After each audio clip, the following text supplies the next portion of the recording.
एक एक करके एक एक करके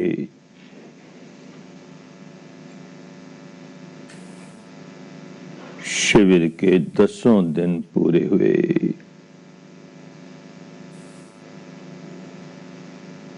शिविर समापन का समय आया। इस महान धर्म यज्ञ की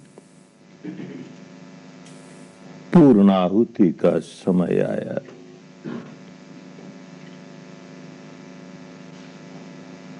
जब काम शुरू किया था तो सबने आत्मसमर्पण किया था। ये बहुत जरूरी था।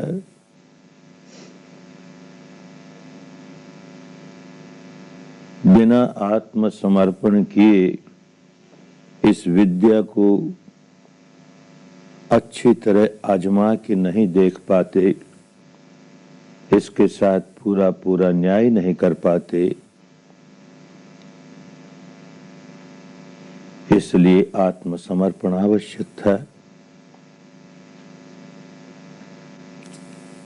सबने खूब समर्पित भाव से काम किया।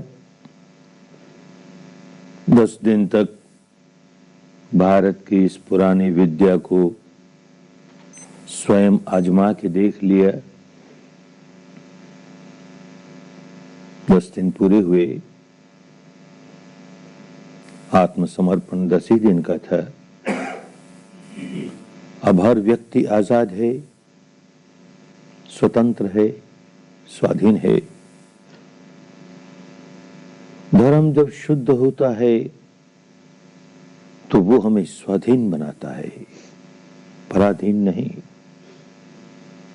वो हमें स्वतंत्र बनाता है, परतंत्र नहीं। अत्ता ही अत्तनो नाथो, हम स्वयं अपने मालिक बने। 10 दिन कर आजमाने के लिए समर्पण किया था। अब घर जाकर के शांतिपूर्वक चिंतन मनन करके देखेंगे कि भाई जिस विद्या को आजमा के देखा वो विद्या कैसी है, क्या ग्रहण करने लायक है, क्या युक्ति संगत है, क्या तर्क संगत है, क्या बुद्धि संगत है। जो बात हमारी सामान्य बुद्धि को ही उचित न लगे उसे भला कोई समझदार आदमी कैसे स्वीकार करेगा।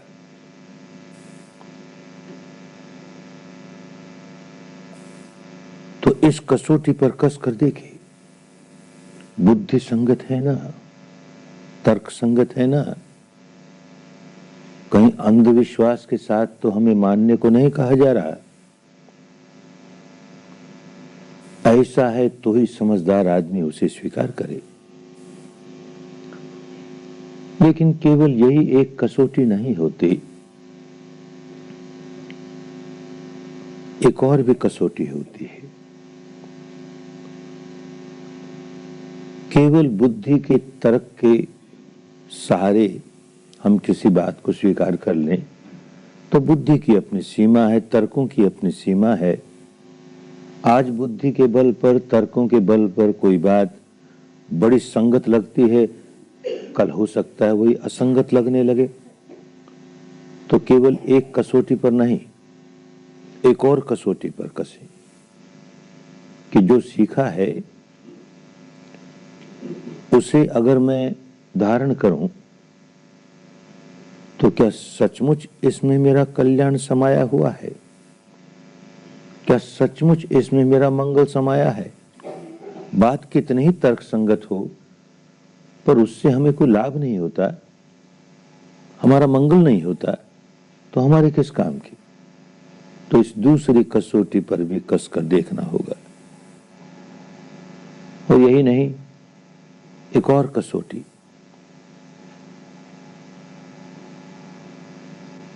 इसको धारण करने से कहीं अन्य प्राणियों की तो हानि नहीं होती, किसी भी अन्य प्राणी का अमंगल तो नहीं हो जाता।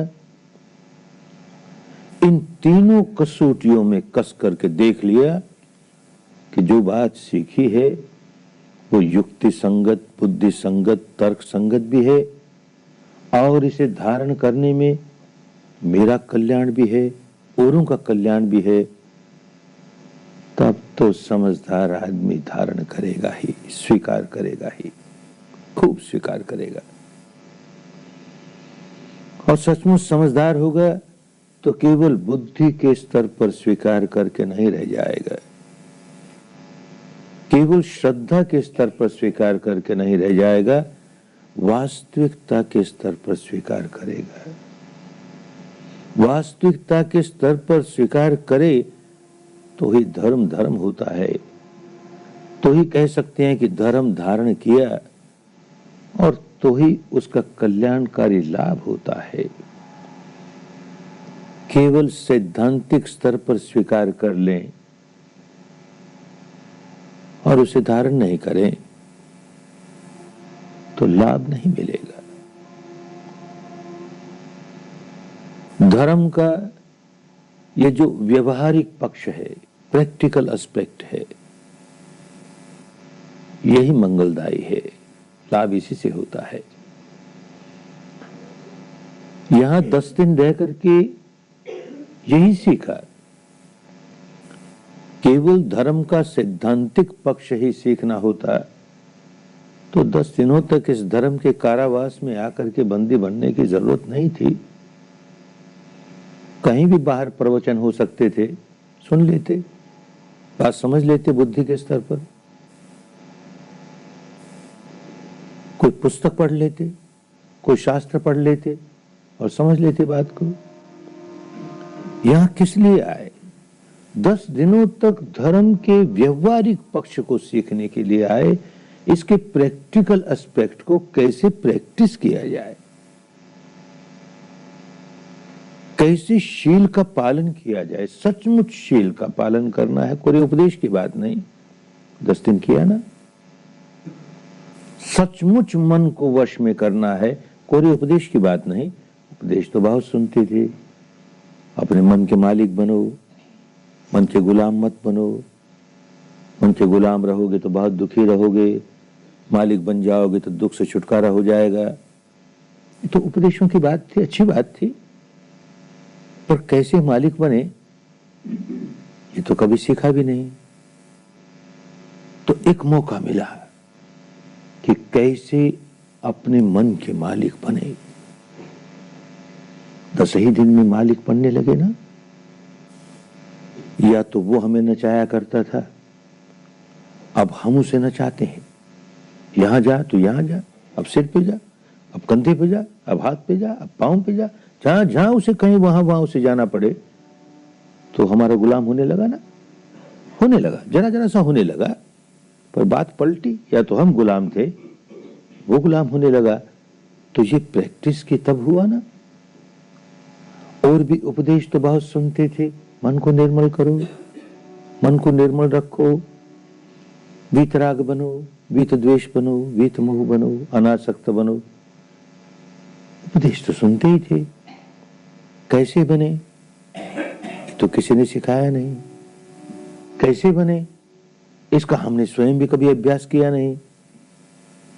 बात बड़ी अच्छी लगती है कि राग होगा, द्वेष होगा तो दुखियारे ही रहेंगे, गांठे ही बांधेंगे, तनाव ही पैदा करेंगे, सुख कहां से आएगा, शांति कहां से आएगी।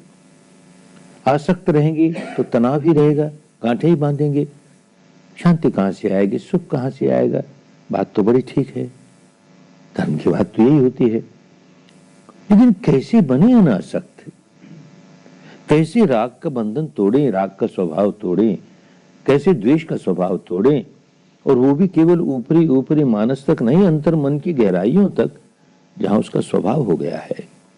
प्रतिक्षण या तो राग पैदा करता है या द्वेष पैदा करता है, ऐसा उसका स्वभाव हो गया है। उस स्वभाव को कैसे तोड़ें? 10 दिनों तक ये काम करके देखा ना। 10 दिन सुबह 4, 4:30 से रात को 9, 9:30 बजे तक धर्म के व्यवहारिक पक्ष का ही प्रैक्टिस की, व्यवहारिक पक्ष का ही अभ्यास किया। हर रोज शाम को घंटे 1.5 घंटे धर्म चर्चा होती थी, होनी आवश्यक थी, क्योंकि धर्म के गंगा के पास लोग आते हैं, भिन्न भिन्न परंपरा के लोग आते हैं, भिन्न भिन्न संप्रदायों के लोग आते हैं, भिन्न भिन्न मान्यताओं के, दार्शनिक मान्यताओं के लोग आते हैं, तो मन में कुछ उलझन रहती है। ये ठीक है, ये हमारा ठीक है, ये कैसा है, ये बात तो उसमें आई नहीं, हमारी अमुक बात तो आई नहीं, हमारी अमुक बात तो आई नहीं। इस तरह की शंकाएं होनी स्वाभाविक है। आखिर अपनी अपनी मान्यताओं के बहुत मोटे मोटे लेप लगाकर आता हर व्यक्ति। अब शंका बनी रहेगी तो काम कैसे करेगा, बार बार उलझन रहेगी। तो इस उलझन को दूर करने के लिए, इस मार्ग के प्रति कोई शंका हो तो उसको दूर करने के लिए हर शाम का प्रवचन, धर्म का प्रवचन, जो काम कर रहे हैं उसका स्पष्टीकरण करने के लिए किस तरह करें, ऐसा ही क्यों करें और किसी प्रकार क्यों नहीं करें, ये बात स्पष्ट होनी चाहिए, तो काम ठीक से करेंगे। बस इसीलिए हर शाम को धर्म चर्चा हुआ करती थी। किसी संप्रदाय विशेष की महत्ता स्थापित करने के लिए नहीं, तो धर्म नहीं होता। किसी दार्शनिक मान्यता विशेष की महत्ता स्थापित करने के लिए नहीं, तो धर्म नहीं होता। ये साधना किस प्रकार की है? जो सार्वजनीन धर्म है, सार्वदेशिक धर्म है, सार्वकालिक धर्म है, जो सनातन धर्म है, उसका अभ्यास कर रहे हैं, तो इसको सनातन धर्म कैसे माने, इसको सार्वजनीन कैसे माने, ये बात समझ लेने के लिए, इसका संप्रदाय से कोई लेन देन नहीं, इस बात को भी अच्छी तरह समझ लेने के लिए हर शाम के प्रवचन। प्रवचन तो धर्म के व्यवहारिक पक्ष के स्पष्टीकरण के लिए, लेकिन जहां कहीं धर्म के व्यवहारिक पक्ष का स्पष्टीकरण हो, वहां कोई न कोई सिद्धांत की बात आई जाती है, सैद्धांतिक पक्ष भी उजागर होता है। सैद्धांतिक पक्ष जहां उजागर होता है, होता तो इसलिए है कि व्यवहारिक पक्ष अधिक स्पष्ट हो जाए, थ्योरी प्रैक्टिस को स्पष्ट करने के लिए। लेकिन थ्योरी जहां आई, सैद्धांतिक पक्ष जहां आया, हो सकता है किसी किसी के मन में कोई बात ठीक ना लगे, ये बात तो ठीक नहीं, हमारी परंपरा से जरा भी मेल नहीं खाती, और बेचारे की जितनी बुद्धि है उससे समझता है मेरी बुद्धि से भी मेल नहीं खाती, ये बात ठीक नहीं, ये बात ठीक नहीं। तो कहते हैं भाई, ये प्रवचनों में जो सैद्धांतिक बातें सामने आई, उनमें से जो बात ठीक न लगे उसे निकाल बाहर करें, जो बात ठीक लगे उसे ग्रहण कर ले, कुछ विशेष खोया नहीं उससे। आगे जाकर के रास्ते पर चलते चलते चलते जिसको निकाल बाहर किया था वो समझ में आ जाए कि ये भी बड़ी कल्याणकारी बात है, तब स्वीकार कर लेना। इतने न स्वीकार करो, जितने जितने स्वीकार करने योग्य लगे उतने उतने स्वीकार करो, न लगे उसे निकाल बाहर करो।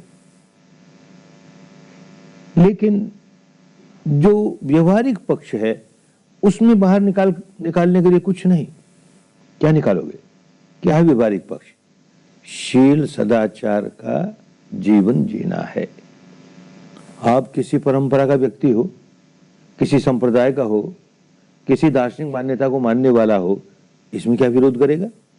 शील सदाचार का जीवन जीना तो सबके लिए कल्याणकारी है ही। और क्या है व्यवहारिक पक्ष? अपने मन को वश में करो। कौन विरोध करेगा? कौन सी परंपरा कहेगी कि नहीं मन को वश में मत करो? सारी परंपरा कहेगी मन को वश में करो।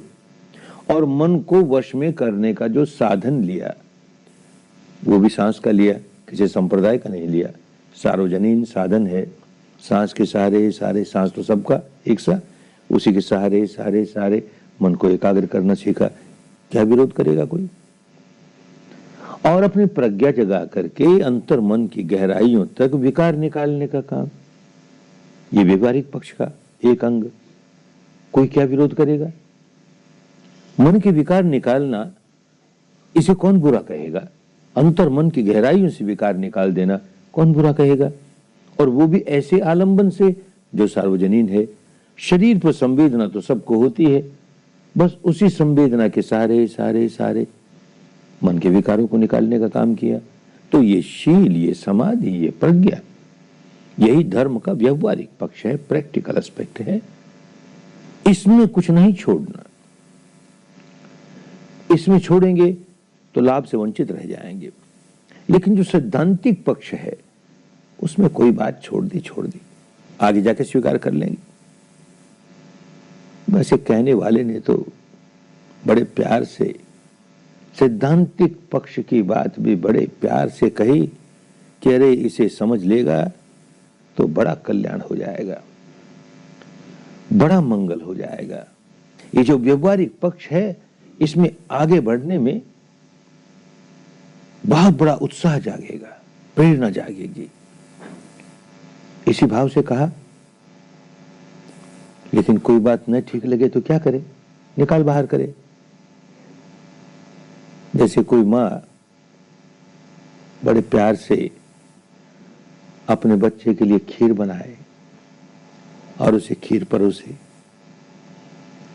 बहुत बढ़िया ओटाया हुआ दूध, बहुत बढ़िया बासमती चावल, मीठा मेवा, और उससे बढ़कर के उसका प्यार, बहुत बढ़िया खीर बना के परोसी बच्चे को। बच्चा सिरिलाता है, मैं नहीं लूंगा। अरे क्यों भाई, बहुत स्वादिष्ट है, लेना। मैं नहीं लेता। क्या हो गया? मेरे पात्र में नहीं है ना। उसको अपना पात्र ज्यादा प्यारा है, खीर नहीं, मेरे पात्र में होनी चाहिए। क्या पात्र होता है? ये भिन्न भिन्न संप्रदायों की अपनी अपनी जो शब्दावली होती है, बड़ी आसक्ति हो जाती है उससे। हर महापुरुष जब आता है संसार में तो देखता है चारों ओर लोग कितने दुखियारे हैं, कितने दुखियारे हैं। तो बड़े प्यार से इन दुखियारे लोगों को, इन रोगी लोगों को धर्म की औषधि बांटता है, धर्म का आहार देता है ताकि ये दुखों के बाहर निकल जाएं। तो जब धर्म की बात समझाता है तो भाषा का ही प्रयोग करना पड़े ना। तो उस समाज की, उस समय की जो जनता की भाषा होगी उसी में समझाएगा ताकि लोग उसे समझें। धीरे धीरे समय बीतता जाता है, जो समझाया गया उसको धारण करना तो छोड़ दिया, लेकिन शब्द बड़े प्यारे लगे, बस शब्दों से चिपका हो गया। जिस किसी महापुरुष की परंपरा के लोग वो उस महापुरुष की वाणी को यही सत्य है, यही ठीक है, ऐसा चिपकाव पैदा कर लेते हैं। बात चाहे वही हो। अगर कोई कहे कि मैं तुम्हें पंचशील पालन करना सिखाऊंगा, तो जो जो लोग बौद्ध परंपरा के हैं उनका मन बड़ा खुश होगा, अरे हमारा धर्म सिखाया जा रहा है। और यूं कह दे कि मैं तुम्हें अणुव्रत सिखाऊंगा, तो जो जो जैन संप्रदाय के हैं बड़े खुश होंगे, अरे क्या कहना, हमारा जैन धर्म सिखाया जा रहा है। और ये कह दे कि यम नियम सिखाए जा रहे हैं, तो जो हिंदू संप्रदाय के होंगे बड़े खुश होंगे, हमारा ही धर्म सिखाया जा रहा है।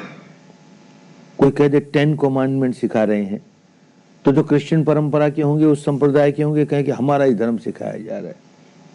पालन कोई नहीं करता, न कोई पंचशील वाला पंचशील का पालन करता है, न अनुव्रत वाला अनुव्रत का पालन करता है, न यम नियम वाला यम नियम का पालन करता है, न 10 कमांडमेंट्स वाला 10 कमांडमेंट का पालन करता है। फिर भी इन शब्दों के साथ कितना गहरा चिपकाव, कितना गहरा चिपकाव।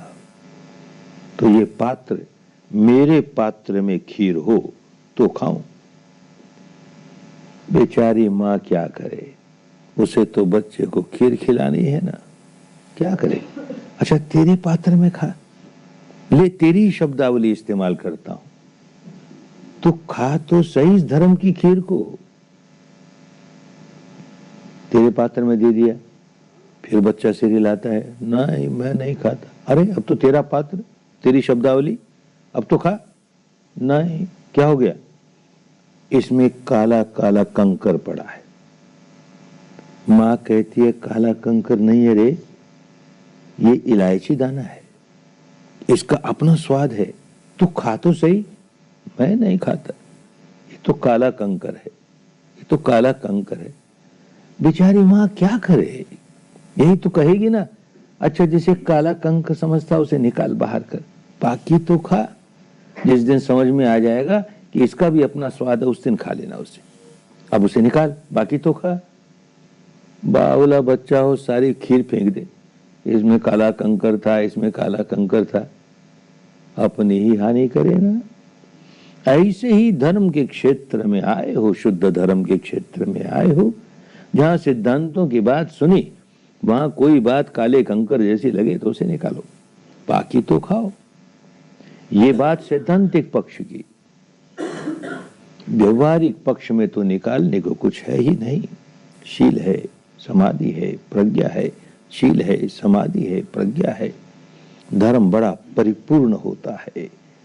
व्यवहारिक पक्ष वाला धर्म बड़ा परिपूर्ण होता है, उसमें और कुछ जोड़ने की जरूरत नहीं होती, बड़ा परिशुद्ध होता है, उसमें से कुछ निकालने की जरूरत नहीं होती। तो ये व्यवहारिक पक्ष है और वही हमारे लिए प्रमुख है। पश्चिम देशों में एक कहानी चलती है,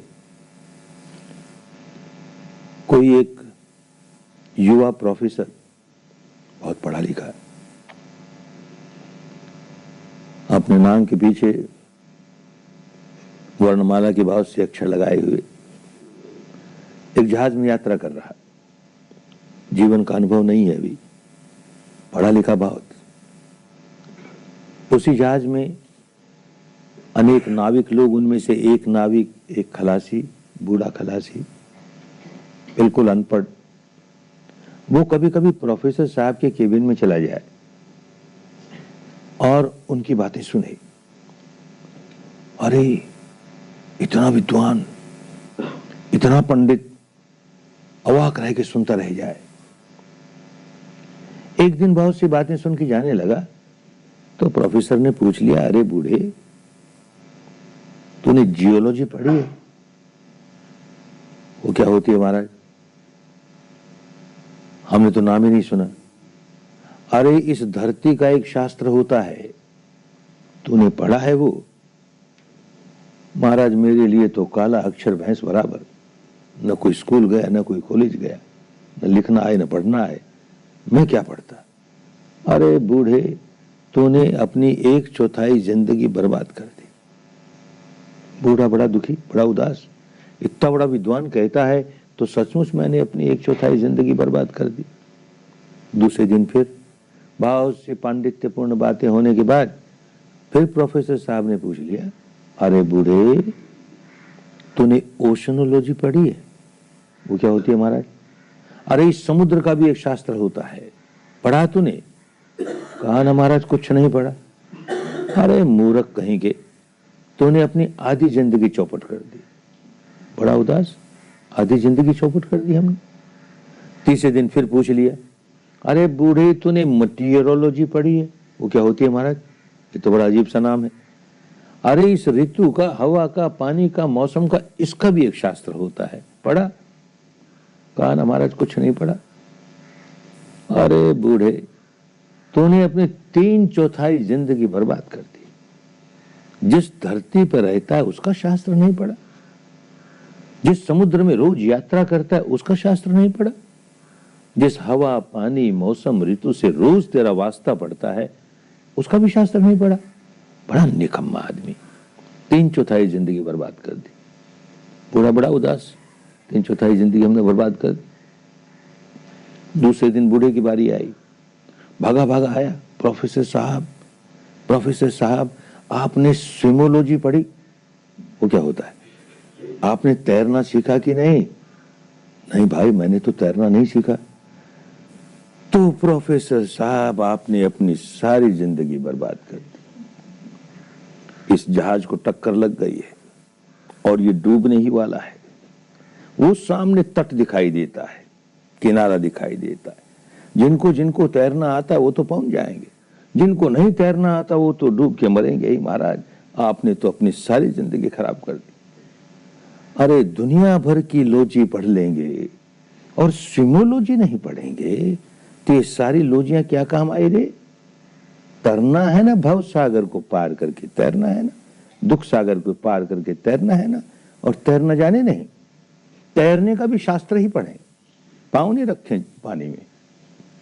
अरे कैसा पागलपन छाया हुआ। धर्म धारण करना नहीं सीखेंगे, धर्म की बातें खूब करेंगे, सिद्धांतों की बातें खूब करेंगे, तर्क खूब करेंगे, शास्त्र खूब पढ़ेंगे, कैसे धारण करें ये नहीं सीखेंगे तो क्या मिलने वाला है? धर्म तो धारण करने के लिए होता है। बहुत ठंड लगती हो और खूंटी पर कोट टंगा हो और बढ़ बढ़ के बातें करे, ठंड के मारे तो धूज रहा है, कांप रहा है, मेरे पास इतना बढ़िया कोट है, ऐसे वुस्टेड वूल का बना हुआ, इतना गर्म, इतना बढ़िया, क्या काम आया रे? पहनता नहीं ना उसको खूंटी पे टांग रखा है ना। ऐसे ही धर्म पुस्तकों में है ना, तो धारण तो नहीं करता ना, तेरे क्या काम आया रे? जब तक धारण न करें तब तक धर्म जरा सा भी कल्याण नहीं करता। हमारा कल्याण उसी दिन शुरू होता है जिस दिन धर्म धारण करने का कदम उठाना शुरू करते हैं।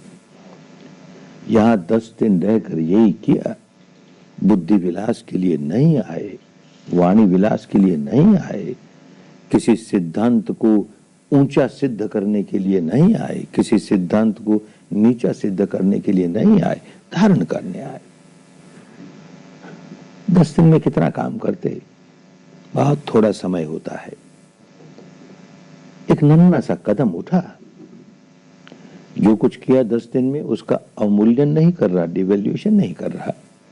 बहुत कीमती है ये भी, पर साथ साथ ये भी समझना चाहिए कि बहुत लंबा मार्ग है।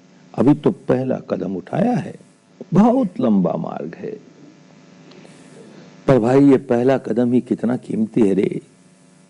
जिस व्यक्ति ने सही दिशा में सही मार्ग पर पहला कदम उठा लिया, उससे यह आशा की जा सकती है कि वो दूसरा भी उठाएगा, तीसरा भी उठाएगा, यूं कदम कदम चलते चलते अंतिम लक्ष्य तक पहुंच जाएगा। जिस बेचारे ने जीवन भर पहला कदम ही नहीं उठाया, मुक्ति के मार्ग पर चलने का पहला कदम ही नहीं उठाया, उससे कैसे आशा की जाए कि वो मुक्त हो जाएगा? तो इस माने में बहुत मूल्यवान, लेकिन साथ साथ ये भी कि पहला ही कदम है, काम बहुत करना है, अभी बहुत लंबी यात्रा है। इन 10 दिनों में तो बस ये हुआ कि जैसे बहुत उपजाऊ धरती में कोई बहुत बढ़िया बीज बो दिया गया और वो बीज अंकुरित होकर के फूटा, एक नन्हे से पौधे के रूप में फूटा, बस इतना ही काम। अब उस पौधे की बहुत देखभाल करनी होगी। जो कुशल माली होता है वो बड़े बड़े पेड़ों की सेवा नहीं करता, जो नन्हे नन्हे पौध है, नन्हे नन्हे पौधे हैं, उनकी बहुत देखभाल करता है। चारों ओर बाड़ लगा देता है, कोई गाय बकरी आके न चल जाए, समय पर पानी, समय पर धूप, समय पर छां, बहुत सेवा करता है। यूं सेवा करते करते वो नन्हा सा बिरुआ बढ़ते बढ़ते बढ़ते विशाल वृक्ष का रूप धारण कर लेता है। बहुत गहरी जड़ों वाला, बहुत मोटे तने वाला। तब वो सेवा नहीं चाहता। क्या सेवा की जरूरत है उसे? कोई बाड़ बाड़ लगाने की जरूरत नहीं, कौन गाय बकरी आके उसे चर जाएगी। अब उसको पानी देने की, धूप देने की, छां देने की जरूरत नहीं, वो अपनी जरूरतें प्रकृति से खुद ही ले लेता है, हमारी जरा भी सेवा नहीं लेता। अब तो बदले में हमारी सेवा करने लगता है, खूब सेवा करता है। जो कुछ उपजाता है हमारे लिए ही उपजाता है, उपजाता है और हमें देता है, उपजाता है और हमें देता है, हमारी सेवा करने लगा। ठीक ऐसे ही ये धर्म का बिरुआ है, अभी नन्हा सा है, बहुत सेवा चाहेगा, बड़ी सेवा करनी पड़ेगी, चारों ओर बाड़ लगा के रखनी पड़ेगी, कोई गाय बकरी आके न चल जाए। समय पर धूप, समय पर छां, समय पर पानी, खूब सेवा। और ये बढ़ते बढ़ते बढ़ते जब विशाल वृक्ष का रूप धारण कर लेगा, बहुत गहरी जड़ों वाला, बहुत मोटे तने वाला, इसको सेवा की जरूरत नहीं, फिर ये हमारी सेवा करने लगेगा, खूब सेवा करेगा, देगा ही देगा हमें। अरे ऐसी शीतल छां देगा, धर्म का वृक्ष है ना, ऐसी शीतल छां देगा जैसी कभी देखी नहीं, ऐसे सुंदर फूल देगा कभी देखे नहीं, ऐसे मीठे फल देगा कभी चखे नहीं, देगा ही देगा। इस वक्त तो इसकी सेवा करनी पड़ेगी, बाड़ लगाए रखनी पड़ेगी, नहीं तो कोई न कोई गाय बकरियां चर ही जाएगी। क्या बाड़ लगाएंगे, कौन गाय बकरियां ऐसे चर जाएगी। जैसे कहा, भिन्न भिन्न मतांतरों के लोग धर्म की गंगा के पास आते हैं, शिविर में शामिल होते हैं, अपनी अपनी मान्यताएं लेकर आते हैं, काम करते हैं, बात समझ में आने लगती है, बड़ी श्रद्धा से काम करते हैं, लाभ होता है। लेकिन जब घर लौट के जाते हैं तो घर वाले प्रश्न करेंगे, परिवार के लोग प्रश्न करेंगे, रिश्तेदार प्रश्न करेंगे, मित्र प्रश्न करेंगे, और समाज के लोग प्रश्न करेंगे, कहाँ गया था, अरे क्या सीखा वहां पर। तो धर्म में गोपनीय तो कुछ है नहीं, जो सीखा वो बता दोगे। और कोई ऐसा उलझा हुआ व्यक्ति होगा, वो ये क्या करने गया तू, ये तो अपना धर्म नहीं है, ये तो पराया धर्म है, और पराया धर्म तो बड़ा भयावह, बड़ा खतरनाक, तू कहां चला गया। ज्यादा कच्चा पक्का साधक होता है, घबरा जाता है, अरे पराया धर्म सचमुच मैं कहां चला गया, मैंने क्या कर दिया। सुबह शाम की साधना बंद, बस गाय बकरियां चर ही गई। और बाढ़ लगाए रखेगा तो कोई गाय बकरियां नहीं चलेगी। क्या बाढ़ लगाएगा, जब कहीं ऐसे प्रश्न उठेंगे, प्रश्न तो उठने ही वाले हैं, जैसे ही अपने समाज के लोगों के पास जाओगे वो प्रश्न उठाएंगे ही। तो उनको उत्तर देने के लिए, समझाने के लिए ये बाढ़ है कि भाई वहां जाकर के मैंने जो कुछ सीखा वो वही सीखा जो इस बाढ़ के भीतर है। ये जो बिरुआ है ना, बाढ़ के भीतर क्या बिरुआ है, क्या सीखा, वहां मैंने शील कैसे पालन करूं, सदाचार का जीवन कैसे जीऊं, ये सीखा।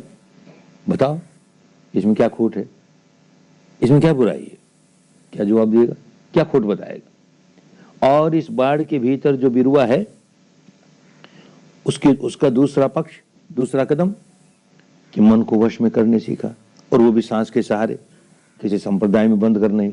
बताओ क्या दोष है, क्या दोष बताएगा।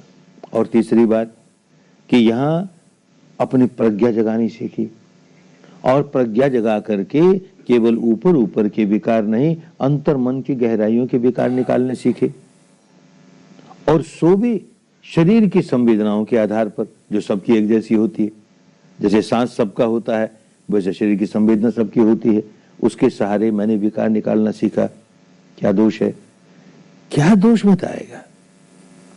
इस तीनों को छोड़ करके चौथी बात नहीं। ये जो दार्शनिक मान्यताओं की बात है, झगड़ों की बात है, ये सारी इस बाढ़ के बाहर, इस बाढ़ के अंदर तो शील समाधि प्रज्ञा, शील समाधि प्रज्ञा, और कुछ नहीं। बाहर का झगड़ा, बाहर का झगड़ा, उससे हमको लेन देन नहीं। क्या विरोध करेगा, कोई विरोध नहीं करेगा तो बस बच गया अपना बिरुआ। कोई गाय बकरियां नहीं खाएगी, काम में लगे रहेंगे। और फिर रोज इसको पानी देना पड़ेगा, रोज सींचना पड़ेगा। कैसे सींचोगे, रोज सुबह शाम एक एक घंटे साधना करनी ही होगी।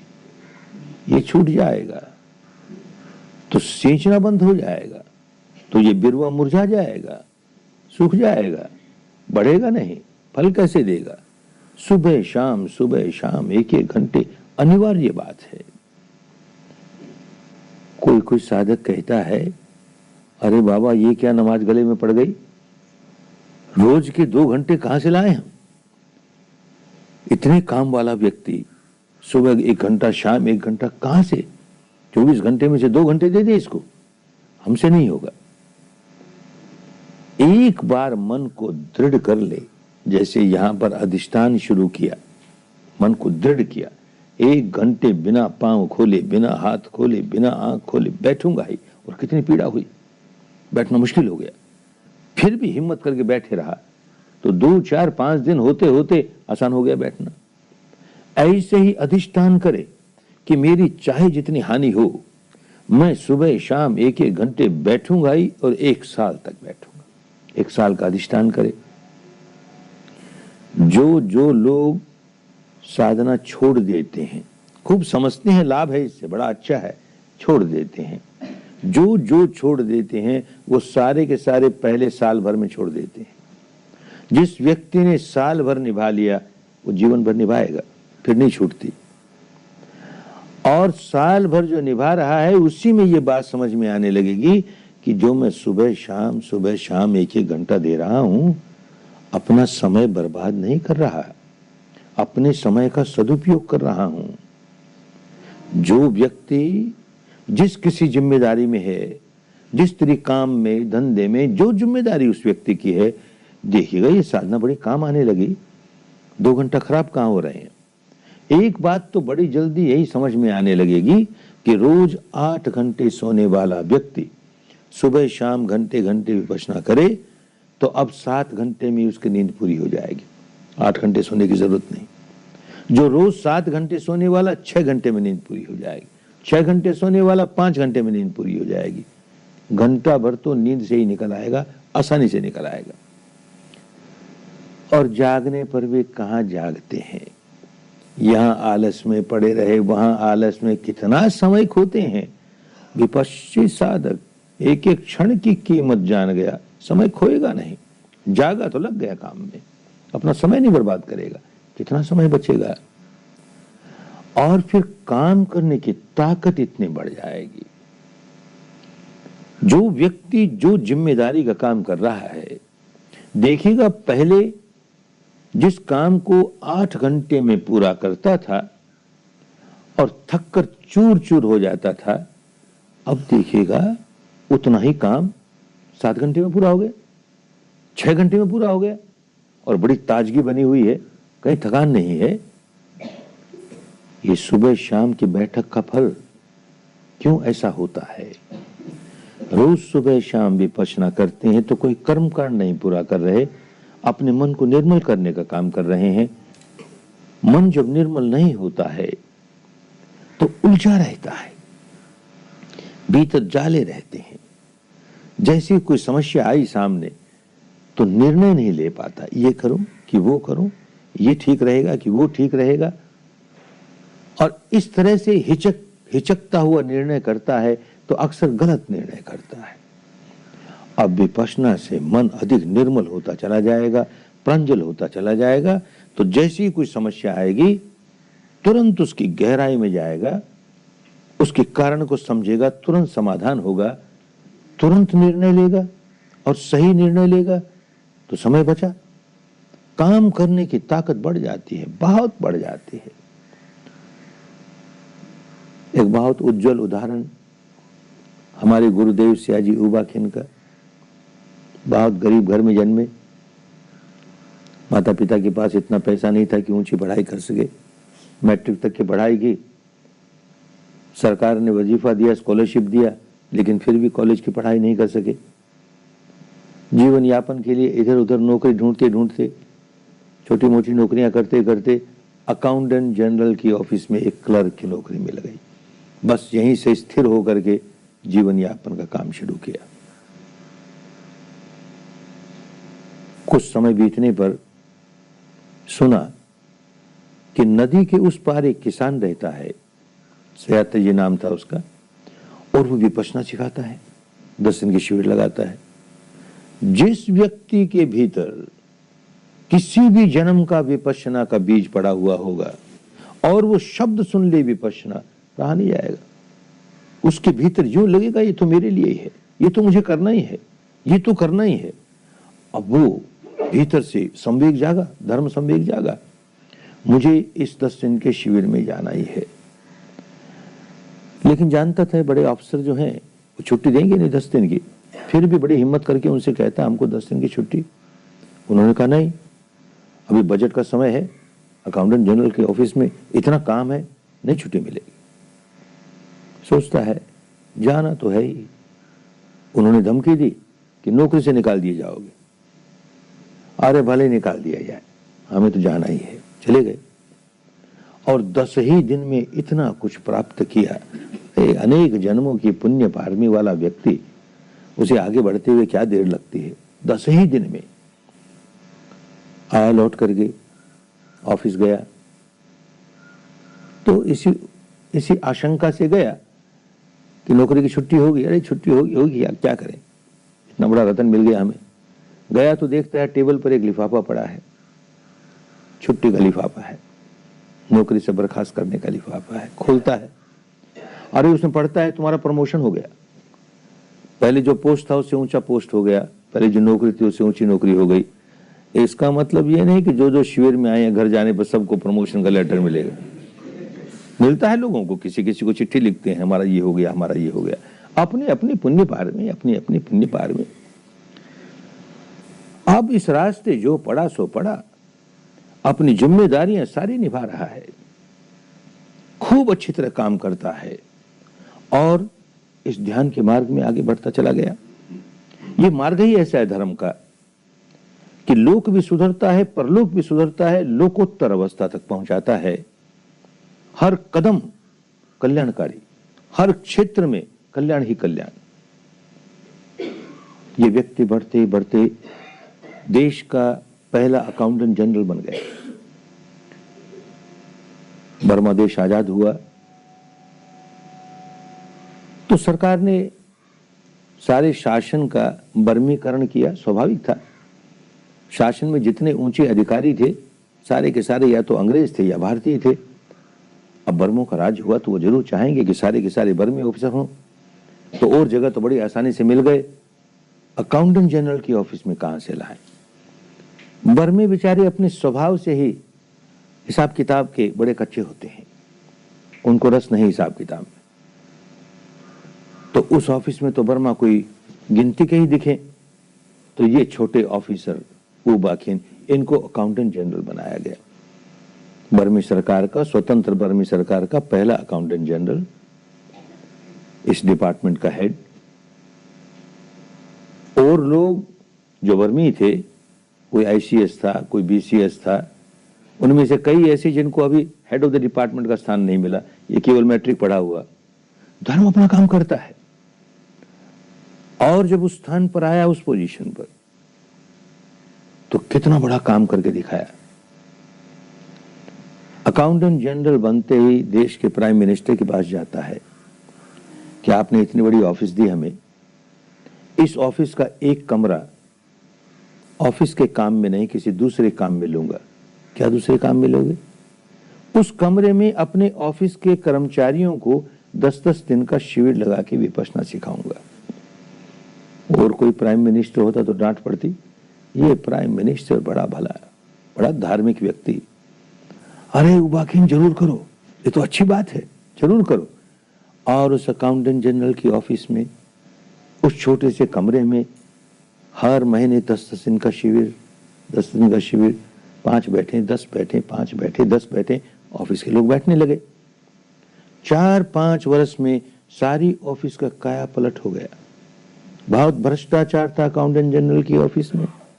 किसी को सरकार से कितने ही जायज पैसे क्यों न लेने हो, बिल तो जाएगा एजी ऑफिस से, और एजी ऑफिस वाले तब तक पास नहीं करेंगे जब तक उनका कर नहीं चुक जाए। 1%, 2% कुछ होगा उनका।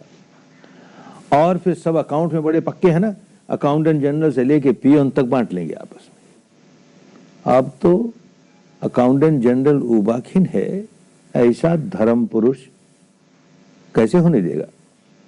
तो कुछ तो बहुत कड़ा अनुशासन, बड़े कड़े अनुशासन वाले व्यक्ति थे। ऐसा नियम बनाया कि जिस व्यक्ति के पास कोई आवेदन पत्र आवे 48 घंटे में उसको फैसला देना पड़ेगा। कोई उलझन है, फैसला नहीं ले सकता, कोई कठिनाई है, मेरे पास लाओ, मैं फैसला लूंगा। मेरे पास भी नहीं लाता, 48 घंटे में फैसला भी नहीं करता, तो नीयत खराब है, निकाल बाहर करेंगे। कुछ लोगों पर कड़ा अनुशासन के मारे एक्शन लिए, पर भाई डंडे के जोर से कोई बदलता नहीं, कोई सुधरता नहीं दुनिया में। सुधार किससे हुआ? ये जो धर्म की गंगा में डुबकी लगनी शुरू हुई, धर्म की गंगा में डुबकी लगनी शुरू हुई, बदलने लगे। लोगों में चर्चा हो गई, चर्चा का विषय बन गया अकाउंटेंट जनरल की ऑफिस, भ्रष्टाचार का अड्डा। अब वहां भ्रष्टाचार देखने को नहीं, क्या हो गया? प्राइम मिनिस्टर सुनता है बड़ा खुश, बड़ा भला प्राइम मिनिस्टर था, ईमानदार था, चाहता था देश का शासन सुधरे। जिस देश का शासन सुधरता है उस देश की प्रजा सुधरने लगती है। देश का शासन सुधरे तो बुलाता है उबाखिन को, अरे भाई देख, ऐसा ही भ्रष्टाचार, इससे ज्यादा भ्रष्टाचार अमुक विभाग में है, उसे जरा देखना। मैं तो सरकारी नौकर हूं, वहां हमारा तबादला कर दो, उसको संभालेंगे। नहीं, वहां ट्रांसफर कर देंगे तो इसकी लुटिया फिर डूब जाएगी। इसको भी संभालो, उसको भी देख, इसको भी संभालो, उसको भी देख। एक बार में ये व्यक्ति, कभी ऐसा भी हुआ कि एक बार में 4 विभाग का अध्यक्ष है, एक डिपार्टमेंट का हेड हो करके ईमानदारी से काम करे और वहां के लोग सारे भ्रष्टाचार वाले हों, उनके भ्रष्टाचार दूर करे। कितना कठिन होता है, जो बेचारे भुक्तभोगी हैं वही जानते हैं कितना कठिन होता है। 4 विभाग में काम कर रहा है। ये सब इसलिए बताते हैं कि काम करने की ताकत कितनी बढ़ जाती है, कितनी बढ़ जाती है। उनके बारे में यह प्रसिद्ध था कि जिस किसी विभाग में जाएंगे और टेबल पर जो केस आए, उसके पास जितने फाइल आए, जब वापस जाएंगे उस विभाग से 2 घंटा काम करेंगे कि 4 घंटा काम करेंगे, क्योंकि और विभागों में भी जाना है, जब वापस जाएंगे टेबल पर एक फाइल नहीं बचेगा, सारे फाइलों पर डिसीजन दे दिया। क्यों ताकत बढ़ती है? चित्त इतना निर्मल, मन इतना शांत, इतनी समता, इतना संतुलन, प्रॉब्लम नहीं, कोई समस्या नहीं, सारी समस्याओं का समाधान इतनी जल्दी, बड़ा क्विक डिसीजन और बड़ा राइट डिसीजन, सही डिसीजन होता है। काम करने की ताकत बहुत बढ़ती है, बड़े अच्छे परिणाम ऐसे लोग तैयार किए कि कार्य क्षमता भी बढ़ाई उनकी और ईमानदारी भी बढ़ाई उनकी, देश के शासन में बहुत बड़ा योगदान उसको सुधारने में। 55 वर्ष की उम्र में सरकारी नियमों के अनुसार रिटायर हुए। सरकार कहती है बाबा तुम नहीं रिटायर होना, तुमको तो काम करना ही पड़ेगा, तुम्हारे जैसा आदमी कहां मिले हमें, तो 1 साल और एक्सटेंशन, 1 साल और, यूं 3 साल एक्सटेंशन देने के बाद तो गवर्नमेंट सर्वेंट रूल्स, 3 साल के बाद एक्सटेंशन नहीं, तो सरकार बदलती है रूल्स को। ये रूल सब पर लागू होंगे, उबाखिन पर नहीं होंगे। इसको तो काम करना ही पड़ेगा। तो 4 साल, तो 5 साल, तो 7 साल, तो 10 साल, तो 12 साल, 67 वर्ष का बूढ़ा हो गया और किए जा रहा है। भाई नौकरी के लालच में नहीं, गृहस्थ है, नौकरी तो चाहिए ही, नौकरी नहीं लेता ऐसा नहीं है, लेकिन एक मोद होता है कि मेरे इस काम से कितने लोगों का भला हो रहा है। बार बार प्रश्न उठाते हैं लोग कि इस साधना से अनासक्त हो जाएंगे, आसक्ति ही नहीं रहेगी तो हम काम कैसे करेंगे? आसक्ति के मारे तो हमें जोश होता है, हम काम करते हैं, खूब राग जागता है तो काम करते हैं। आप कहते हैं राग निकाल दो, आसक्ति निकाल दो, तो हम तो बिल्कुल निकम्मे हो जाएंगे। अपना परिवार कैसे पालेंगे, अपनी जिम्मेदारी कैसे निभाएंगे? क्योंकि अनासक्त होकर काम करना कभी सीखा ही नहीं, जाना ही नहीं कि अनासक्त होकर भी काम किया जा सकता है। गुजरेगा इसमें से तब जानेगा। जितना आसक्त होकर काम करता है उससे कई गुना ज्यादा काम करेगा। अनासक्त होकर के बात बदल जाएगी। आसक्त होकर काम करता है तो अहम भाव प्रमुख है मेरे लिए, और जहां अहम भाव का जीवन जीता है, आत्म केंद्रित जीवन जीता है, भीतर से बड़ा तनाव आता है। काम तो करता है, इस तनाव के साथ करता है, इस खिंचाव के साथ करता है, इस पीड़ा के साथ करता है, वही काम अब आत्मभाव नहीं है। अरे मेरा भला तो है ही, औरों का भी देख कितना भला, मेरे इस काम से देख औरों का भी कितना भला। जहां ये हुआ कि स्व केंद्रित जीवन टूटा, अब तो जरा भी तनाव का नामो निशान नहीं, बड़ी सुख शांति के साथ काम कर रहा है। बहुत ताकत बढ़ती है काम करने की। ऐसी बात केवल एक उबाखिन में हो जाती तो कहते न जाने कोई चमत्कार होगा भाई। हमने अपने अनुभव से भी जाना, काम करने की ताकत बहुत बढ़ती है। हमने अनेक साधकों की बात भी सुनी, पत्र आते ही रहते हैं, कोई मिलता है तो कहता है कि ये विपश्यना क्या मिल गई, हमारी तो काम करने की ताकत बहुत बढ़ गई, अब देखो हमने अपना काम बढ़ा लिया और उसमें देखो इसका सफलता मिलने लगी। ऐसा होता ही है। लौकिक क्षेत्र में भी लाभ, परलौकिक क्षेत्र में भी लाभ और लोकोत्तर अवस्था तक पहुंचाने वाला मार्ग धर्म तो हर कदम पर कल्याण करने वाला, मंगल करने वाला। तो घबराए नहीं। साल भर तक ये दृढ़ निश्चय कि सुबह शाम घंटे घंटे बैठूंगा ही, चाहे जो कुछ हो जाए, कुछ नहीं खोओगे, लाभ ही होगा। साल भर इस अधिष्ठान को पूरा कर लिया, इसके बाद तो जिस दिन नहीं बैठ पाओगे उस दिन मन में होगा, जैसे रोज नहाने वाला व्यक्ति एक दिन नहीं नहा पाए तो बड़ी बड़ी बेचैनी सी होती, आज नहाया नहीं। रोज भोजन करने वाला 2 वक्त भोजन न करे तो बेचैनी सी। ऐसे ही साधना करने वाला साधना नहीं करेगा, उसके मन में बेचैनी होगी, साधना नहीं किया, साधना नहीं की, फिर तो स्वभाव हो जाएगा, जीवन का एक अंग हो जाएगा, जीवनचर्या का एक भाग हो जाएगा, कुछ नहीं करना पड़ेगा। ये साल भर तो मन को मजबूत करके काम करना ही होगा, सुबह शाम 1-1 घंटे। और इसके अतिरिक्त जब रात को सोने के लिए बिस्तर पर लेटेंगे तो आंख बंद करके लेटे लेटे जहां कहीं शरीर में कोई संवेदना मिल रही है, अनित्य विधिवत सिर से पांव तक, पांव से सिर तक जाने की जरूरत नहीं, क्योंकि सोने के लिए लेटे हैं, नींद आ रही है, आनी चाहिए। बस 5 मिनट देख लिया, अनिच्चा, नींद आ गई, सो गए, बड़ी अच्छी बात। सुबह जाग हुई, जाग होते ही पहला काम शरीर में संवेदना कहाँ है, संवेदना को जानते जानते सोएंगे, संवेदना को जानते जानते जागेंगे। अरे बड़ा मंगल होता है, बहुत लाभ होता है। ये जो हमने संवेदना को जानने का काम शुरू कर दिया सोने के पहले, तो सो कौन गया, चेतन चित्त सो गया। और चेतन को तो लगा दिया इस काम में, अब इसी काम में लगा, अनिच्चा, रिएक्ट मत कर, प्रतिक्रिया मत कर, बस देखे जा प्रतिक्रिया। अरे बहुत बड़ा काम हो जाता है। तो ये सोने के पहले का 5 मिनट और जागते ही 5 मिनट, ये भी अनिवार्य। और एक वो अनिवार्य नहीं, जहां जहां संभव हो, जिस नगर में, जिस गांव में, जिस मोहल्ले में, जिस गली में एक से ज्यादा विपश्चित साधक रहते हों, तो वो मिल करके हफ्ते में एक बार कोई ऐसा स्थान निश्चित कर लें, कोई समय निश्चित कर लें, उसमें साथ बैठ करके 1 घंटा विपश्यना करें। ये सामूहिक साधना बहुत लाभ पहुंचाती है। संभव हो वहीं करें, है ही नहीं, कोई साथी नहीं है तो क्या करें, अगर हो तो इसका लाभ लेना चाहिए।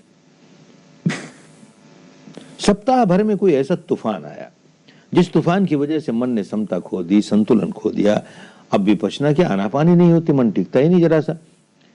10-15 भाई बहनों के साथ, गुरु बहनों के साथ बैठ करके 1 घंटा ध्यान किया, न जाने उनमें से किसकी साधना बहुत तेज हो रही है, बहुत अच्छी हो रही है। और साधना अच्छी होती है तो अपने भीतर ही तरंगे नहीं जागती, बाहर फैलती है, तो सारे वातावरण में धर्म की तरंगे, बस उसका लाभ मिला, अपनी बैटरी भी चार्ज हो गई, फिर सप्ताह भर खूब अच्छा काम होने लगा। कमजोरी आई, सबके साथ बैठे, फिर अपनी बैटरी चार्ज हो गई। ये सामूहिक साधना बहुत कल्याणकारी होती है। लेकिन जहां जहां संभव हो, जहां पर लोग हों और अब सामूहिक साधना वहां नहीं हो रही है, वहां प्रयत्न करके सामूहिक साधना का कोई आयोजन करें। और इसके बाद फिर अनिवार्य, साल में 1 बार, कम से कम 1 बार साल में 10 दिन अपने भीतर धर्म की गंगा में डुबकी लगानी ही है। जिसको सचमुच धर्म में पकना है, जिसको सचमुच इस रास्ते आगे बढ़ना है, ये अनिवार्य है। जैसे आदमी साल में 10-15 दिन छुट्टियां मनाने चला जाता है, पहाड़ों पर चला जाता है, समुद्र तट पर चला जाता है, अरे अब अपना पहाड़ भीतर ही है, समुद्र तट भीतर ही है। 10 दिन बस डुबकी लगाओ भीतर और बाहर निकलोगे तो इतने फ्रेश होके निकलोगे, इतनी ताजगी के साथ सारे साल भर चाहे सो मुसीबत आए उसको सामना करने की ताकत आ जाएगी। ये बहुत आवश्यक है। ऐसे किसी शिविर में आए, किसी साधना स्थल पर आए, अच्छी बात, उसके वातावरण का, उसके वायुमंडल का, उसके धर्म की तरंगों का लाभ मिलेगा। नहीं आ सके, चिंता की बात नहीं। धर्म हमको स्वाधीन बनना सिखाता है। अपना स्वयं शिविर लगाएं, खुद ही अपना शिविर लगाएं। कोई एक स्थान, एक कमरा कहीं एकांत मिल जाए, अपने आप को बाहर की दुनिया से काट लिया और उस कमरे में है बस इतनी सुविधा हो कि कोई व्यक्ति सुबह और दोपहर का भोजन ला के दे दे, बाकी दुनिया से बिल्कुल काट लिया। और सारी बात तो जानी हुई है। ठीक इसी प्रकार काम करना है। 3 रत्नों की शरण लेंगे, 8 शील लेंगे, धर्म को समर्पित हो जाएंगे और काम शुरू कर देंगे। 3 साढ़े 3 दिन आना पाना, उसके बाद विपश्यना। बस सारी की सारी विधि तो यही है, यही नियम है, यही अनुशासन है, यही समय सारणी है। अपना स्वयं शिविर लगाएंगे। स्वयं शिविर लगाने के पहले अगर याद रहे तो अपने मार्गदर्शक को सूचना भेज दें कि अमुक दिन अमुक जगह मैं अपना स्वयं शिविर लगा रहा हूं या लगा रही हूं। अच्छा है, मार्गदर्शक क्या करेगा? मार्गदर्शक अपने मंगल मैत्री देगा, काम तो खुद को ही करना पड़ेगा। लेकिन कभी किसी कारण से सूचना नहीं दे सके तो मन में कमजोरी नहीं आए, हमने अपने मार्गदर्शक को सूचना ही नहीं दी, हमारा शिविर कैसे सफल होगा? घबराए नहीं, जरूर सफल होगा। मंगल मैत्री फिर भी मिलेगी। कोई चमत्कार की बात नहीं है। सारा का सारा धर्म, कुदरत का कानून, विश्व का विधान, नियमों के अनुसार सारी बात चलती है। होता क्या है समझे। जिस समय कोई व्यक्ति अपने भीतर कोई विकार जगाता है, क्रोध जगाए, वासना जगाए, भय जगाए, जो विकार जगाता है, हर विकार की अपनी तरंग होती है, हर शब्द की अपनी तरंग होती है। विकार जगाए एक तरह की तरंग, क्रोध जगाया, क्रोध की एक प्रकार की तरंग। अब सारे विश्व में जहां जहां इस प्रकार की तरंग है उसके साथ ये समरस हो जाएगा, ट्यून अप हो जाएगा। तो बाहर इस प्रकार की जितनी तरंग है उसके साथ ट्यून अप होकर के अपनी तरंग को और तेज कर लेगा। जो क्रोध जगा है वो बाहर की तरंगों से मिल करके और तेज हो गया। ठीक इसी प्रकार साधना करने बैठोगे तो भले थोड़े क्षण ही ऐसे मिलते हों, वीत रागता के क्षण, वीत द्वेषता के, वीत मोह के। वीत राग का जो तरंग है, जब उसको हमने पैदा किया, वो तरंग जागी तो सारे विश्व में आज के पहले भी जो संत हुए, आज भी जो संत हैं, उनकी वीत रागता की तरंगों के साथ अपने आप समरस होने लगा। तो बल मिलने लगा, मंगल मैत्री मिलने लगी ना। और क्या मंगल मैत्री होती है। एक घटना पैगंबर मोहम्मद साहब के जीवन की, जैसे सभी संतों के जीवन में होता है, जीवन काल में बहुत से लोग विरोधी हो जाते हैं। इनके जीवन में भी ऐसा हुआ, कुछ लोग बड़े विरोधी हो गए। एक इनका ही अपना शिष्य जो प्रमुख शिष्य था, कभी इनसे लड़के अलग चला गया और बड़ी निंदा करे, इनकी निंदा करे, इनकी शिक्षा की निंदा करे। किसी दूसरे शिष्य ने सुनी ये बात तो आया पैगंबर साहब के पास कि वो आपका पुराना शिष्य था ना, आजकल बड़ी बेतुकी की बातें करता है, आपके खिलाफ बोलता है, धर्म के खिलाफ बोलता है। बेचारा समझा नहीं, उलझा हुआ है, इसलिए इतना अकुशल काम कर रहा है। आप मेरे साथ चलिए, उसे समझा दीजिए तो ये गलती करना बंद कर देगा। संत आदमी थे, कहा चलो भाई समझा देंगे, हमारा क्या बिगड़ता है। गए, दोनों के दोनों पहुंचे उसके पास। अब इसके पहले कि पैगंबर साहब कुछ बोले, ये जो साथी आया था ये वकील बन गया, ये समझाने लगा और समझाते समझाते आपस में तू मैं हो गई, लड़ाई हो गई, गाली गलौज हो गई, हाथापाई होने लगी। तो पैगंबर साहब खिसक गए। इसने देखा हमारे गुरु बड़े अजीब, जब बात बड़ी हाथापाई हुई तो निकल गए, तो भागा उनके पीछे पीछे। आपने ये क्या किया महाराज, उस वक्त तो आपकी जरूरत थी और आप चले आए। अरे तू नहीं जानता, मैं जानता हूं। जैसे ही तूने गाली गलौज शुरू किया, क्रोध जगाया, वैसे ही सारे फरिश्ते चले गए। तो मैं क्या करता, मैं भी चला गया। अरे जहां झगड़े फसाद होते हैं वहां कोई सम्यक देव कैसे रहेगा, कोई फरिश्ता कैसे रहेगा। उसको तो अपनी तरंगे मिलेगी, वहीं रहेगा ना। ऐसी तरंगों में, लड़ाई झगड़ों की तरंगों में तो कोई शैतान ही रहेगा, कोई दुर्देव ही रहेगा, सम्यक देव कैसे रहेगा। तरंगे जैसी हम पैदा कर रहे हैं, ठीक वैसी ही तरंगों के साथ हम समरस होंगे। हमारे रेडियो की सुई को जिस मीटर बैंड पर हमने लगाया, उस मीटर बैंड की क्या तरंग है, अब हजारों मील दूर कोई ब्रॉडकास्ट हो रहा है, उसके साथ समरस हो जाएगा। प्रकृति का नियम है, कुदरत का नियम है, तो घबराना नहीं। सूचना नहीं दी तो भी मंगल मैत्री मिलेगी, धर्म का बल मिलेगा और स्वाधीन होना सीखोगे। ऐसे 10 दिन का स्वयं शिविर लगाओ। ये जो रोज सुबह शाम 1-1 घंटे, रात को सोते वक्त 5 मिनट, जागते ही 5 मिनट, और हो सके तो सप्ताह में एक बार सामूहिक साधना की 1 घंटा, और फिर अनिवार्य साल में 10 दिन का शिविर, ये अनिवार्य है। ये कम से कम है। किसी के पास इससे ज्यादा समय हो तो कोई रोक नहीं, इससे ज्यादा समय। जब अपना काम कर रहे हैं, अपनी जिम्मेदारी पर लगे हैं, जो आदमी जिस जिम्मेदारी पर हो, उस समय वही अपना ध्यान है, वही अपनी विपश्यना है, सारा ध्यान उस काम में लगाएंगे। लेकिन जैसे ही काम से निवृत्त हुए, भले 10 मिनट का ये अवकाश मिला, काम करते करते 10 मिनट कोई काम नहीं है, तो आंखें खुली है, मन भीतर है, अनिच्छा अनिच्छा अनिच्छा। गए कहीं किसी ऑफिस में और वेट करना पड़ा बाहर, वेट कर रहे हैं, आंखें खुली है, मन भीतर है, अनिच्छा अनिच्छा अनिच्छा। कल्याण हो गया ना। ये नहीं जाने तो क्या करे कि देख मुझको बाहर बैठा दिया, घंटे भर तक हमारा समय खराब कर दिया, बड़ा अहंकारी है, उसके प्रति क्रोध ही क्रोध, द्वेष ही द्वेष। अरे तो क्रोध के बीज बोता है, अब अंधकार पैदा करता है, आगे के लिए अंधकार पैदा करता है, अब दुख पैदा करता है, आगे के लिए दुख पैदा करता है। विपश्चित साधक ठीक विपश्चित साधक हुआ कभी नहीं करेगा। 1 घंटा वेट करना तो करना ही पड़ेगा भाई। इतने समय का उपयोग करे ना, तेरा मंगल हो, तेरा कल्याण हो, तेरा भला हो। तो जो बीज बोता है वो प्रकाश का बीज है, अपने सुख शांति का बीज है। अब भी प्रकाश, आगे भी प्रकाश, अब भी सुख शांति, आगे भी सुख शांति। इस तरह से इस समय का उपयोग करना है। मनुष्य का जीवन बड़ा कीमती जीवन। जिस वक्त काम कर रहे हैं उस वक्त संवेदना देखने की जरूरत नहीं, सारा ध्यान काम में हो ताकि वो काम खूब सफल हो। काम से निवृत्त होते ही जितना समय है, आंख खोले खोले भी, आंख बंद करके ध्यान नहीं, आंख बंद करके ध्यान तो अपने घर पर या जहां गुरु भाई गुरु बहन बैठे हैं उनके साथ बैठे हो तो, और लोग अजनबी लोग अपरिचित लोगों के बीच में आंख बंद करके बैठोगे, ध्यान का दिखावा हो जाएगा। धर्म का जहां दिखावा हुआ धर्म डूब जाता है, लोगों को पता नहीं लगे कि ध्यान कर रहा है। अरे आंख खोले खोले जानते रहे, संवेदना जाननी है, अनित्य है समझना है, समता में रहना है, लोगों क्या दिखाएंगे। जब जब कोई व्यक्ति कोई ऐसा चिन्ह धारण करता है जिससे ये पता लगे लोगों को ये बड़ा धार्मिक है, समझ लेना चाहिए बेचारे में कुछ कमी है, इसलिए दिखाना चाहता है मैं बड़ा धार्मिक हूं।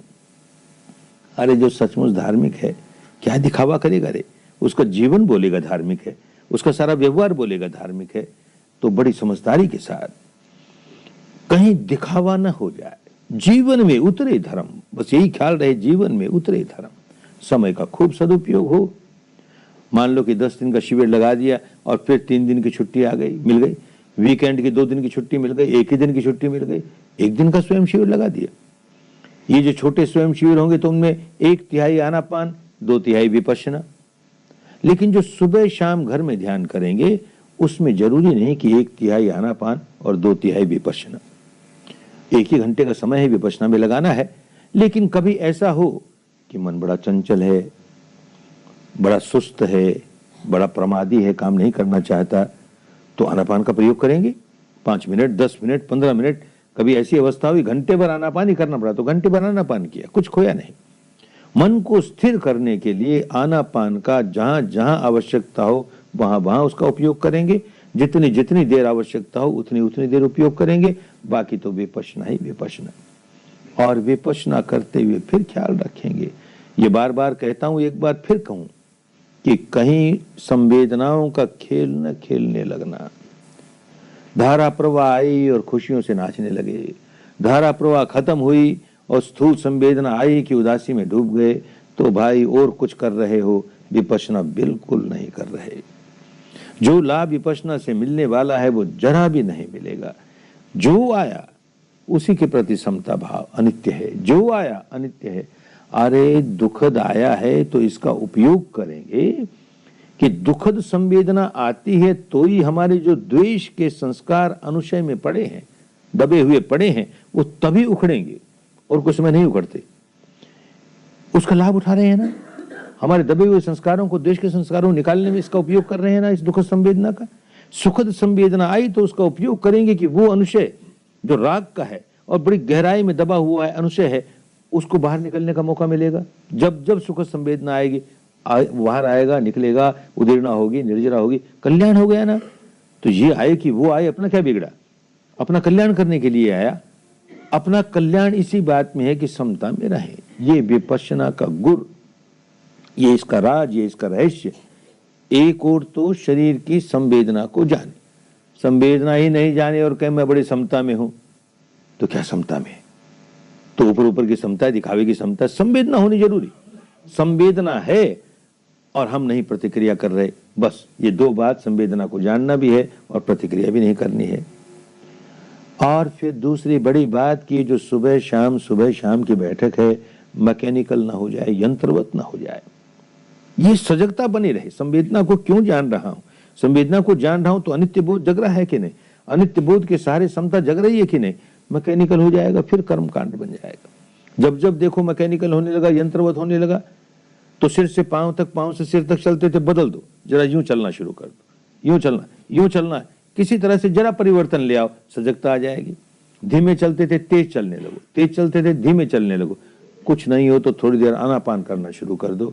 यंत्रवत नहीं बन जाए, नहीं तो लाभ नहीं होगा। खूब सजग और खूब समझदारी के साथ विपश्यना करेंगे, लाभ आएगा ही। फिर अपने को जांचते रहेंगे कि ये जो सुबह शाम साधना कर रहा हूं, उससे मेरे जीवन में क्या लाभ आया। वैसी ही परिस्थितियां पहले आती थी, अब आई, क्या फर्क पड़ा? खुद जांचेंगे अपने आप को, दूसरा क्या जांचेगा। कई बार तो ऐसे होता है कि कोई भाई की अपना स्वप्न है, वो चाहता है कि हम उसके लिए ये कर दें, जो कि अनुचित है, लेकिन उसका अपना स्वप्न है। और हम शिविर से गए और फिर उसका जैसा वो चाहता है वैसा काम करते नहीं, तो उसको बड़ा बुरा लगेगा। क्या सीख के आया शिविर में जाकर के? क्या सीख लिया तुमने शिविर में जाकर के? क्या फर्क पड़ गया तुमने? वैसा का वो तो अपने चश्मे से देखता है ना, तो उससे घबराएंगे नहीं। अपने को जांचेंगे, सचमुच फर्क पड़ा कि नहीं? पहले जितना व्याकुल हो जाया करता था उसमें कुछ कमी आई कि नहीं? पहले जितना संतुलन खो देता था उसमें कुछ कमी आई कि नहीं? खुद जांचेंगे, खूब मालूम होने लगेगा। खुद जांचने पर फर्क आ रहा है, सुधार हो रहा है, तो हम साधना ठीक कर रहे हैं। हम साधना कर रहे हैं, सुधार कुछ नहीं हो रहा, तो कुछ गड़बड़ है भाई, हम ठीक से नहीं कर रहे। तो अपने मार्गदर्शक से मिलें, उसे पत्र से पूछें और सुधार करें। फर्क आना ही चाहिए। जीवन में फर्क नहीं आ रहा है तो और किसी तरह का भले कर्मकांड होगा, विपश्यना से ऐसा हो नहीं सकता कि विपश्यना करे भी, जैसे करनी चाहिए वैसे करे, और जीवन में सुधार नहीं हो। सुधार होगा ही, प्रत्यक्ष होगा, आंखों के सामने होगा। ये जो इतना बड़ा रत्न मिला है, इसे खूब संभाल के रखना है। संभाल के ही नहीं रखना है, इसका संवर्धन करना है, संवर्धन करना है। एक कहानी चलती है अपने यहाँ, इन 10 दिनों में बहुत कहानियां सुनाई ना, जैसे सुनाने वाले को भी कहानी सुनाने का व्यसन लग गया और सुनने वालों को भी थोड़ा थोड़ा व्यसन लग गया। तो जाते जाते एक कहानी और कह दी। एक कहानी चलती है अपने यहाँ, एक बूढ़ा बहुत धनवान व्यक्ति बुढ़ापे में विधुर हो गया। विधुर हो गया माने घर वाली स्वर्ग सिधार गई, और अपने यहाँ तो घर वाली वही गृह लक्ष्मी, घर में जो अन्न धन भंडार, उसकी चाबियां तो उसके पास रहे। अब वो तो चली गई, ये चाबियों का गुच्छा किसको दे? संयुक्त परिवार है, 4 पुत्र हैं तो 4 बहुएं हैं, चारों को तो दे नहीं सकता। तो चारों को बुला के कहता है ये चाबी का गुच्छा उसको मिलेगा, मैं परीक्षा लूंगा, उसको मिलेगा जो परीक्षा में सबसे अव्वल नंबर, ऊंचे नंबर लेकर आएगा। क्या परीक्षा लूंगा? तो ये 5 दाने, ये 5 दाने अनाज के, ये 5 दाने अनाज के, चारों को 5-5 दाने दे दिए और कहा 4 बरस के बाद आऊंगा, जो इन 5 दानों को संभाल के रखेगी उसको चाबी का गुच्छा। अरे जो 5 दाने अनाज के नहीं संभाल सकती, वो इतना बड़ा अन्न धन भंडार कैसे संभालेगी? बस यही परीक्षा हमारी। बूढ़ा चला गया। बड़ी बहू ने सोचा ये बूढ़ा सठिया गया, कोई बात हुई है 5 दाने, अरे 4 बरस तक भेजा खराब हो जाएगा याद करते करते, फेंक ना, वो आएगा तो अपने भंडार घर से दूसरे 5 दाने लेके दे दूंगे, ले तेरे 5 दाने, बात खत्म हो जाएगी। फेंक दिए उसने। दूसरे ने सोचा कि बात तो ठीक है, 4 बरस तक इनकी चिंता करना समझदारी की बात नहीं, लेकिन बूढ़ा बड़ा अनुभवी है, बड़ा घाघ है, उसको जीवन भर का अनुभव है, कौन जाने इन्हीं 5 दानों में कोई करामात हो, कोई चमत्कार हो। 4 बरस के बाद आएगा तब कहेगा खा ले, और खाते ही तो पुत्रवती भव, सौभाग्यवती भव, और न जाने क्या क्या भव हो जाएगा, तो अभी क्यों ना खा लो। वो आएगा तब दूसरे 5 दाने दे दूंगी, खा गई। तीसरी को तो चाबी का गुच्छा दिखे, चाबी का गुच्छा चाहिए, तो अपने पूजा के कमरे में एक चांदी के डब्बे में 5 दाने रख करके रोज सुबह शाम जैसे अपने देवताओं को जाके संभाल ले, वैसे चाबी इनके 5 दानों को भी संभाल ले। 4 बरस तक खूब पहरेदारी की। चौथे ने 5 दाने लिए, घर के पिछवाड़े की जमीन साफ की, 5 दाने बो दिए, समय पाकर 5 पौधे निकल आए, एक एक पौधे में 100 दाने आ गए। अगली मौसम 500 के 500 बो दिए, अगली मौसम जितनी आए वो बो दिए। अरे 4 बरस में तो मणों अनाज हो गया, टनों अनाज हो गया, गोदाम भर गए। बूढ़ा आया, सबने अपने अपने राम कहानी कह सुनाई। चौथे ने कहा महाराज आपके 5 दाने इतने बढ़ गए, गोदाम भर गई, मजदूर लाइए और उठाइए वहां से। बूढ़ा कहा ये बेटी काम की, इसने संभाल के ही नहीं रखा, इसने संवर्धन किया। तो इस बूढ़े ने भी 5 दाने धर्म के दिए हैं, संभाल के ही नहीं रखना, खूब संवर्धन करना, खूब संवर्धन करना। और हम तो ये चाबियों का गुच्छा भी अपने पास नहीं ले जाते, हर एक के पास छोड़ के जाते हैं, सबके पास अपना अपना चाबी का गुच्छा। धर्म में खूब पको और खोलो दरवाजा, स्वर्गीय सुख का दरवाजा भीतर खोलो, खूब पको ब्राह्मी आनंद का दरवाजा भीतर खोलो, खूब पको निर्वाणिक परम सुख का दरवाजा भीतर खोलो। चाबी अपने ही हाथ में है। खूब पको धर्म में, खूब पको धर्म में, बड़ा मंगल है, बड़ा कल्याण है, बड़े भाग्य से, बड़े पुण्य से प्राप्त होता है धन। शिविर समाप्त करने के पहले एक बात और कहनी है, और वो बात ऐसी है कि उसे कहे बिना चूकता नहीं। उसमें मेरा अपना स्वार्थ समाया हुआ। आखिर बनिए के घर में जन्माना, थोड़ी तो स्वार्थ की बू रही जाती है। क्या स्वार्थ है मेरा? क्या है? एक परंपरा है अपने यहाँ, एक मान्यता है अपने यहाँ कि किसी गुरु के पास कोई विद्या सीखो, कोई विद्या सीखो, लौकिक हो, पारलौकिक हो, लोकोत्तर हो, कैसी विद्या सीखो, और उस गुरु को यथोचित गुरु दक्षिणा नहीं दो तो विद्या फलवती नहीं होगी, बलवती नहीं होगी। ये परंपरा मुझे बड़ी अच्छी लगती है। दक्षिणा चाहिए ना। शिविर में आने वाला हर व्यक्ति कोरा नहीं जाता, कुछ न कुछ दान दे के जाता है, अपनी पुण्य पारमी बढ़ाने के लिए दे के जाता है, पर वो दान तो आगे आने वाले जो साधक हैं उनके लिए, उनके भोजन के लिए, उनके निवास के लिए, उनकी सुविधाओं के लिए। गुरु को क्या मिला? मोटे गुरु को भी दक्षिणा चाहिए और मोटी दक्षिणा चाहिए। इस परंपरा में क्या मोटी दक्षिणा होती है? ये जो सुबह शाम घंटे घंटे विपश्यना करोगे और उसके बाद 5-10 मिनट अपना पुण्य बांटोगे, वितरण करोगे, मंगल मैत्री करोगे, तो हो सकता है याद कर लो, न भी याद करो, कोई फर्क नहीं पड़ता। जब कहोगे मेरे पुण्य में सब भागीदार हों, सबका मंगल हो, सारे प्राणी सुखी हों, अरे सारे प्राणियों में ये भी एक प्राणी है, तो मंगल मैत्री दौड़ी हुई आएगी हमारी ओर। ये दक्षिणा देनी भूल जाओगे, सुबह शाम ये दक्षिणा नहीं दोगे तो भाई ये विद्या बलवती नहीं होगी, और बलवती नहीं होगी तो फलवती नहीं होगी। सुबह शाम खूब मन लगाकर काम करें और फिर जीवन में उतारें। बड़ा मंगलकारी धर्म है, बड़ा कल्याणकारी धर्म है। अपने मंगल के लिए किसी पर एहसान नहीं कर रहे, रतन मिला है, संभाल के रखेंगे, संवर्धन करेंगे, अपने भले के लिए, अपने कल्याण के लिए, अपनी स्वस्थ मुक्ति के लिए, अरे अनेकों के भले के लिए, अनेकों के कल्याण के लिए। जैसे जैसे धर्म में पकते जाओगे, देखोगे कि औरों के कल्याण में सहायक बन गए, औरों के कल्याण में सहायक बन गए, ऐसा होने ही लगता है। खूब पको, खूब पको, धर्म जागे, खूब फैले, खूब लोक मंगल हो, खूब लोक मंगल हो।